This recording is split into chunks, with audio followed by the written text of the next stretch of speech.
Hello everyone, this is Vipul Goyal. I'm starting the series of lectures of all the chapters of grade 10th. Since we all know that your exam is scheduled for 10th of March this year, so I'm hereby starting with the chapter first of real numbers. These videos that I'm going to share with you, everyone, this is specifically for those students who are studying in Shri Chaitanya Techno schools or Narayana schools, pan India. So why am I saying this? Because the questions that I'm picking for these sessions are from their questionnaires. Okay, so they're obviously they are good questions. The whole credit goes to the resource persons who are creating these questions, and also we can find these most of these questions in R.D. Sharma, R.S. Agarwal, MTG, Oswal. There are several reference books that we will refer for the further sessions. Except from NCRT, we're going to go with the R.D. Sharma and exemplar also. So let's start today with the real numbers. इसमें कैसे चलेंगे हम लोग आगे? Every questionnaire has some specific chapters. Now every chapter is bifurcated into three categories, that is three levels. Level 1, that is priority 1, priority 2, and priority 3. All right, so level of difficulty of all the three levels is varying. The basic level is considered as priority 1, the average above average level is considered as priority 2, and the difficult level is considered as priority 3. Every priority consists of MCQs, 2 mark questions, 3 mark questions, 5 mark questions, and all. So if with each session we are going to go with the one part of that priority. So today we are going to discuss priority 1 of real numbers, and in that priority 1 we are going to discuss MCQs. Okay, all right, let's get ahead with the questions now. Okay, so we're going to discuss questionnaire priority 1 MCQs. Here comes the first question. Okay, so the question 1 is, if P and Q are natural numbers and P is a multiple of Q, then what is the HCF of P and Q? Okay, the information that we are given here is P is a multiple of Q. If P is a multiple of Q, हम P को लिख सकते हैं P equals to N into Q. किसी भी number का multiple अगर लिखना हो तो आप उसमें एक n नंबर मल्टीप्लाई कर सकते हैं, कि एक फैक्टर मल्टीप्लाई कर सकते हैं where that factor belongs to integer.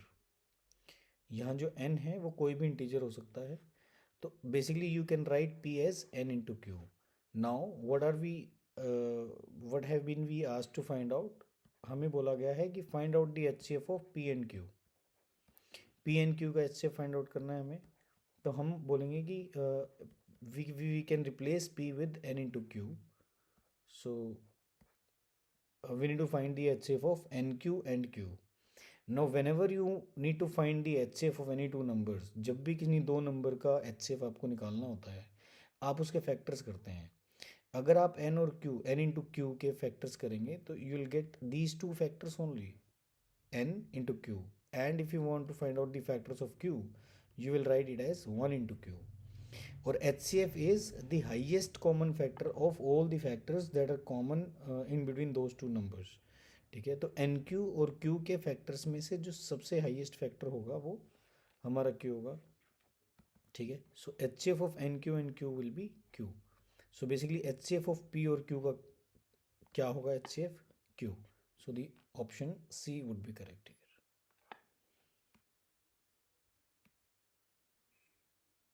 Okay, let's go ahead with the next question. The question is, if HCF of 72 and no, the prime factorization of natural number 288 is. So prime factorization कैसे की जाती है? I think everyone knows this, but still prime factorization करने के लिए आप lowest prime number से start करते हैं. Lowest prime number is 2. ठीक है, the least prime number is 2 अगर वो 2 की टेबल में जा रहा है तो. सो 288 we divide it with 2, we get 144. We divide it 2 again, we get 72. Again by 2 we get 36. The same thing, we get 18. Again we get 9, but this doesn't go on 2, this will go on 3. So 3 3 1 1. All right, so this 288 you can write it as 288, you can write it as 2 into 2 into 2 into 2 into 2, 5 times 2, 3 into 3. So in short you can write it as 2 raised to power 5 into 3 raised to power 2. So that would be your prime factorization of 288. So the option is C. All right, okay.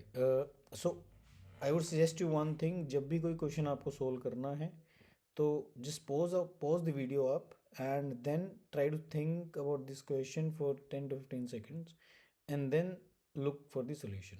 Okay, all right, let's go ahead with the next question. The question is, find the if the HCF of 72 and 120 is 24, find the LCM. तो इसके लिए आपको क्या है, आपको एक formula या एक रिलेशन याद रखना है. वो रिलेशन मैं आपको बता देता हूँ. HCF of any two numbers, HCF of any two numbers, let's say those two numbers are A and B, into LCM of those two numbers, LCM of A and B, this product is equal to the product of the two numbers itself, A into B. ये एक relation है जो HCF दो numbers और उनके HCF और LCM के बीच में होता है. तो ये आपको ध्यान रखना है. In the board examination multiple times, many times this kind of question has been asked. पहले जो आया करता था, like before 6 to 8 years before, there was one more relation which was covered in NCERT 10th grade, which was the relation between three numbers and their HCF and LCM. लेकिन अभी वो syllabus में नहीं है. So for this relation we put, हमें HCF मालूम है, HCF of 72, the numbers are 72 and 120. तो HCF कितना दिया हुआ है? HCF आपको दिया हुआ है 72 और 120 का 24.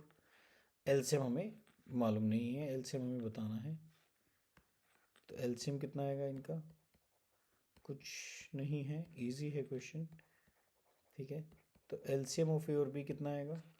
आप कुछ नहीं, आप इसको 24 को जो राइट में है उसको जो लेफ्ट में वो राइट में ले आएंगे आप डिनोमिनेटर में. ठीक है, now you need to make the calculations easier, right? तो 12 की टेबल से कैंसिल करना इन्हें. 12 2 ज़र 24 एंड 12 6 ज़र 6. वैसे अगर आपको 24 की टेबल आती है तो इट्स बेटर, बट ठीक है, आई कैन अंडरस्टैंड दैट कि ज़रूरी नहीं है सबको 24 की टेबल आती हो. So we can go by this basic method also. So the LCM would be 360. Option answer becomes 360. Okay, let's get ahead with the next question, which says that if n is a natural number here, natural number 8 की power n, 8 raised to power n cannot end with digit 0 2 4 6 में से कौन से digit से वो and नहीं हो सकता है? That is our question. ठीक है, तो 8 की पावर n का आपको प्राइम फैक्टराइजेशन करना है. 2 into 2 into 2 raised to power n. You can also write it as 2 raised to power 3 की पावर n. ठीक है, now just think of one thing. अगर किसी भी नंबर को 0 से एंड होना है तो उस नंबर की प्राइम फैक्टराइजेशन में दो नंबर्स का होना बहुत ज़रूरी है, और वो दो नंबर्स हैं 2 और 5. ध्यान रहे कि इन दोनों का ही होना ज़रूरी है. इनके अलावा कोई हो तो मुझे कोई प्रॉब्लम नहीं है, वो नंबर 0 से एंड होगा. लेकिन इनमें से कोई भी एक नहीं हुआ, या तो 2 नहीं हुआ या 5 नहीं हुआ, तो वो नंबर 0 से एंड नहीं हो सकता।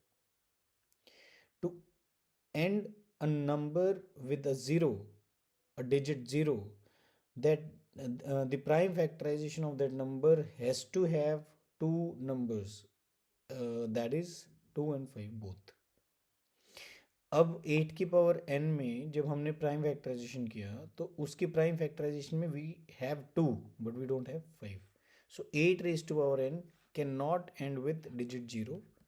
It can not end with digit 0.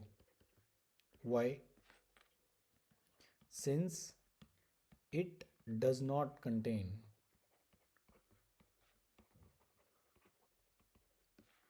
5 as its prime factor.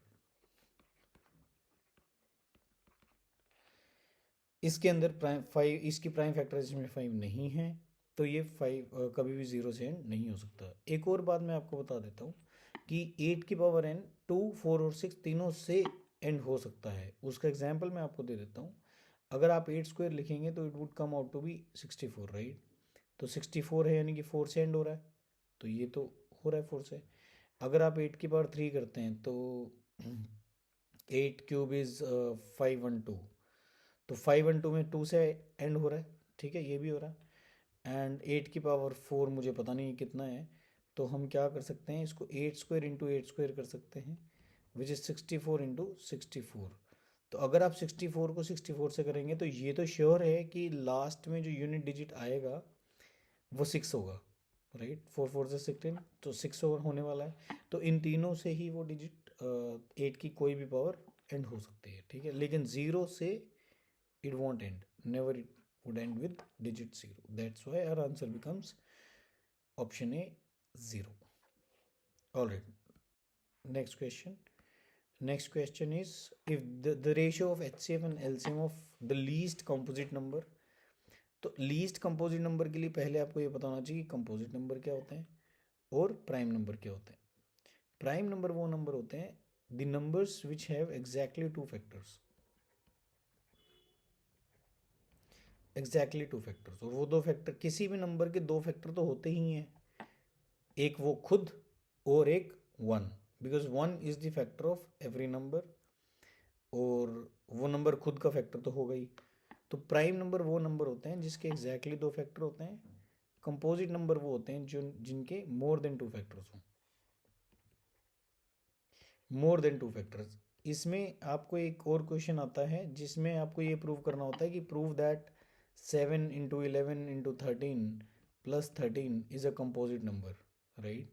तो वो कंपोजिट नंबर भी इसी थ्योरी के ऊपर बेस्ड होता है कि कंपोजिट नंबर वो नंबर्स होते हैं जिनके 2 से ज़्यादा फैक्टर होते हैं।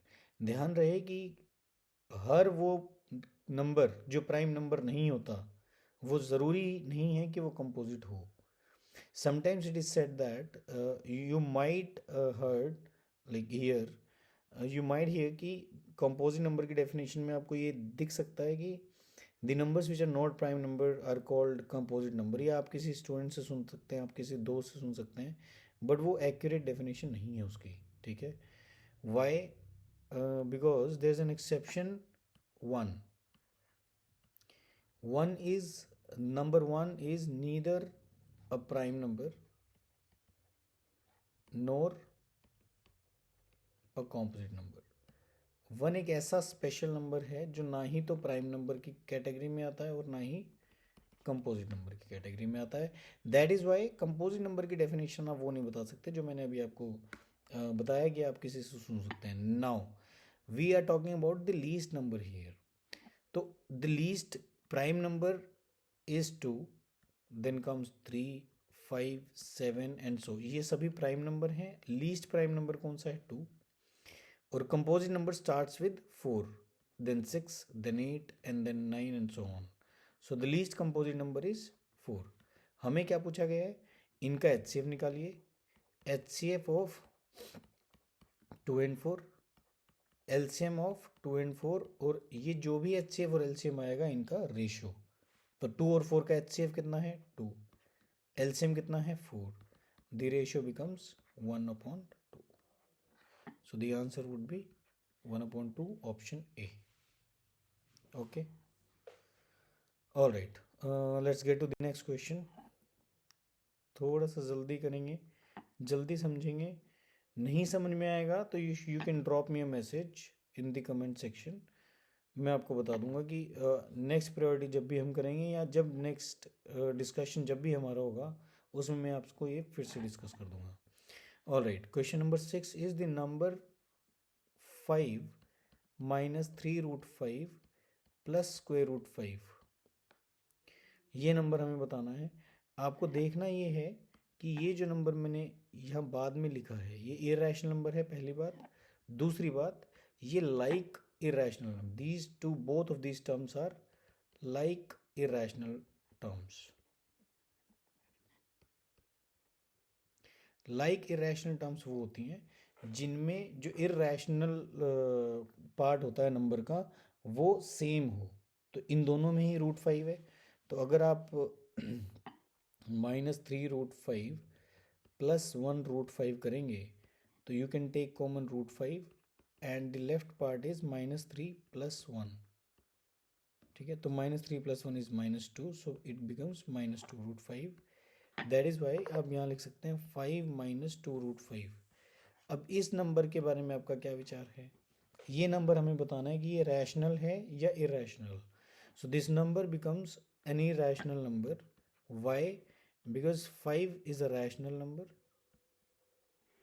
रैशनल नंबर को क्यू से डिनोट करते हैं and 2√5 is an irrational number. Irrational number को क्यू डैश से डिनोट कर सकते हैं आप, या टी से भी करते हैं या क्यू कॉम्प्लीमेंट से भी करते हैं. There are several notations for irrational numbers. हाँ, और एक और जो बात मुझे आपको बतानी है वो ये कि इरेशनल नंबर और रैशनल नंबर का सम या difference is always an irrational number. लेकिन अगर प्रोडक्ट की बात होगी या डिवीजन की बात होगी देन वी विल से कि मे और मे नॉट बी. वो आपको मैं फिर बताऊंगा क्यों ऐसा होता है. चलो मैं थोड़ा सा बता देता हूँ आपको कि रैशनल नंबर और इरेशनल नंबर का प्रोडक्ट क्यों ऐसा है कि वो इरेशनल नहीं होता हमेशा. कब ऐसा होगा कि वो रैशनल हो जाएगा? That is the case when rational number become 0.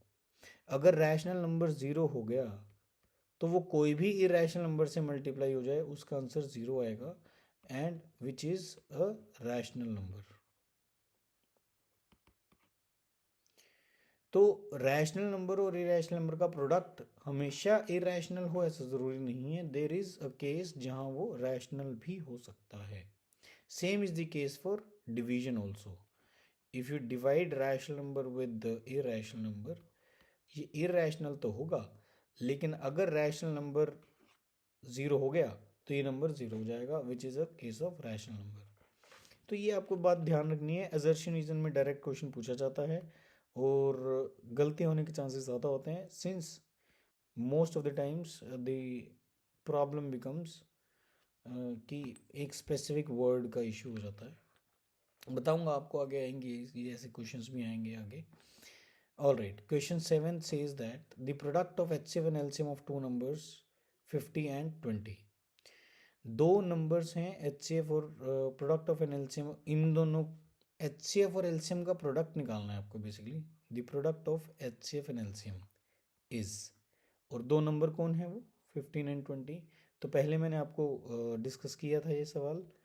HCF of two numbers into HCF of LCM of two numbers is the product of those two numbers. So A into B. So here those two numbers are 50 and 20. So इनका product would come out to be 1000. As simple as that. Alright, coming to the next question. This is the question what जो मैं आपको बोल रहा था कि मैं आपको बाद में भी जिक्र करूँगा इस चीज़ का. The product of a non-zero rational number. National बोल रहा था मैं. Non zero rational number and N irrational number क्या होगा? तो आप क्या कहेंगे? देखिए, रैशनल नंबर और इरेशनल नंबर का प्रोडक्ट इरेशनल भी हो सकता है और रैशनल भी हो सकता है. तो आप यहाँ रैशनल और इरेशनल देंगे आंसर? नहीं। यहाँ एग्जैक्टली मतलब ये क्वेश्चन में पता था कि ऐसा हो सकता है, तो this kind of question is framed with the word non zero. यहाँ स्पेसिफिकली मेंशन किया गया है कि जो रैशनल नंबर है आपका वो ज़ीरो नहीं है।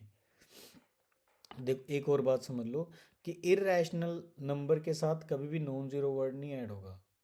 ये रैशनल नंबर के साथ हो सकता है, because if the number is zero it is a rational number not an irrational number. तो वो यही बोल सकता है कि नॉन ज़ीरो रैशनल नंबर है या रैंडमली कोई भी रैशनल नंबर है। अगर ये नॉन ज़ीरो वर्ड यहाँ नहीं होता तो हमारा ऑप्शन सी होता, लेकिन ये इसके यहाँ होने की वजह से हम क्या बोलेंगे कि भैया नॉन ज़ीरो रैशनल नंबर का और एक इरेशनल नंबर का product will definitely be N irrational number. Okay okay, next question is which of the following is rational. ठीक है, तो आपको मालूम है कि स्क्वायर रूट 4 कितना होता है? 2। कैसे आया बता देता हूँ आपको जल्दी से। 2 इंटू टू का root, right. So 2 into two root का मतलब होता है 1/2 power. 2 into two that is 2 की पावर 2 की power half. Power law says that कि power of a power gets multiplied. तो 2 raised to power 2 into 1/2, 2 and 2 got cancelled, it becomes 2 raised to power 1 which is 2. So root 4 is equals to 2. Root 9, similarly root 9 कितना होगा? Root 9 is 3. Root 6, what about root 6? This is an irrational number. Root 3, root 2, root 5, ये सभी क्या हैं? Irrational number. ठीक है, और मैंने आपको बता ही दिया था कि रैशनल और इरेशनल का सम या difference is always an irrational number. तो ये इरेशनल है, this number will belong to set of irrational numbers. इसमें ये रैशनल है बट ये इरेशनल है, सो ये नंबर भी इरेशनल होगा। इन root square root 3 and square root 5 दोनों ही इरेशनल है। Sum of two irrational numbers is an irrational number when the numbers are alike। ठीक है, the left option is option C. और ये कैसे रैशनल है? Root 4 is 2 plus root 9 is 3 which is 5। so 5 is a rational number, that is what was asked। ठीक है, so option C। all right, coming to the last question of this PPT, uh, which is the decimal expansion of pi। पाई आप समझ लेना कि there are two numbers in mathematics which are most important irrational numbers in mathematics। आपने पाई पहले भी सुना होगा। This is the symbol of pi, जिसकी अप्रॉक्सीमेट वैल्यू होती है 22/7 या फिर 3.14। ये होते ही रैशनल नंबर हैं, ये अप्रॉक्सीमेट वैल्यू लिखी जाती है। 22/7 doesn't make pi a rational number। 3.14 doesn't make pi a rational number। ये अप्रॉक्सीमेट वैल्यू है, डेसिमल्स ख़त्म नहीं होते हैं, चलता जाता है ये। ठीक है, और ई के बारे में I don't know whether you have heard of it और नॉट। सम पीपल जिन्हें मैंने पढ़ाया है उन्हें सुना हुआ है। This number is called as Napier's constant. Napier's constant भी बोलते हैं और इसे यूलर्स नंबर भी बोलते हैं। Some people read it as Euler's number. ठीक है, तो ऑयलर्स नंबर भी पढ़ा जाता है। It's basically pronunciation differentiation, so वो रीजनल होती है। तो Euler was one of the scientist mathematicians, तो उन्हीं के नाम पे यूलर नंबर है। और जॉन नेपियर्स के नाम से मैथमेटिशियन थे, उनके नाम से नेपियर कांस्टेंट बोला जाता है। The approximate value of Napier's constant is 2.71। But अभी इसके बारे में आपको ज़्यादा सोचने की ज़रूरत नहीं है। बट ये ध्यान रखना कि कभी आपको मैंने बताया था कि पाई और e, these are the two most important irrational numbers in mathematics. Now we coming back to the question says that decimal expansion of pi. पाई एक इरेशनल नंबर है, और इरेशनल नंबर वो नंबर होते हैं जो ना ही तो कभी टर्मिनेट होते हैं और ना ही कभी रिपीट होते हैं. रेकरिंग का मतलब होता है रिपीटिंग. जो नंबर रिपीट हो रहे हों उन्हें रेकरिंग कहते हैं, और नॉन रेकरिंग का क्या मतलब हुआ? Non repeating. तो जो नंबर ना तो कभी रिपीट हों और ना ही कभी टर्मिनेट हों डेसिमल के बाद, उन नंबर्स को इरेशनल नंबर कहा जाता है. Since pi is an irrational number, our answer option is option A, that pi is a non terminating non recurring decimal number. I hope this is clear everyone. कोई भी doubt हो then you can very well drop a comment in the comment section so that I can explain. हो सकता है आपको pace ज़्यादा लगी हो मेरी, तो वो पेस के लिए मुझे बता दीजिएगा. तो जो भी आपको इशू है, जो भी आपको लगता है कि ये सही होना चाहिए या बेटर हो सकता है, just let me know in the comment section. Okay, और सो यहाँ ये सेशन इतना ही था. नेक्स्ट सेशन में we are going to go with 2 mark question, so priority 1. Thank you for joining me. Happy learning. Bye bye.